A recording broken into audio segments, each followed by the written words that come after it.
Elizabeth Fritzl's father may be released from prison after being ruled to no longer be a threat to society. Elizabeth went missing just after she turned 18, and her father managed to convince both her mom and the police that she had run away. The truth was that he was holding her captive in their basement, and she gave birth to 7 of his children down there over the next 24 years. On August 28, 1984, Joseph lured Elizabeth downstairs under the guise of helping him carry a 3-by-2-foot door. His family thought he'd spent the past 6 years down there building a bomb shelter, but really, this door was the last thing he needed to seal his underground prison for Elizabeth. As she held the doorframe in place for him, he shoved her inside, and he never let her back out. Up until Elizabeth was 22, she was kept in complete isolation and assaulted by her father on a daily basis. It was at this point in 1988 when she gave birth to her first 2 kids, Kirsten and Stefan, with just a pair of dirty scissors. She did her best to raise them underground, while her other siblings who you see here were able to go on vacations and live their normal lives. At 26, Elizabeth went on to give birth to her 3rd child, Lisa, and she actually didn't stay downstairs. In May of 1993, Elizabeth's mom found her in a cardboard box on their front porch.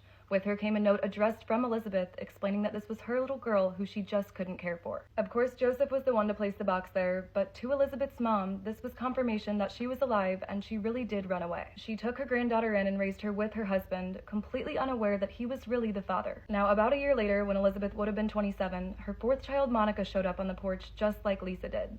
And then 2 years after that, baby Alexander showed up too. Altogether, Elizabeth had these 7 children in that basement, with 3 of them raised upstairs thinking their mother abandoned each of them at birth, and the other 3 held captive in the basement with her. Tragically, the 7th child, Michael, died just after he was born, and Joseph incinerated his body. As we know, in 2008, the 3 kids upstairs are teenagers, and Elizabeth is 42 years old and still with the others in the basement. The youngest with her was 5 at this point, but her oldest, Kirsten, was 19 now, and she had never seen the sun. She became incredibly ill that spring, and for the first time ever, Joseph agreed that she seriously needed medical attention. On April 19th, Kirsten alone went to the hospital with Joseph, and he told medical staff that his missing daughter had just left her with him. She had life-threatening kidney failure, and it was clear that she had never seen a doctor in her life.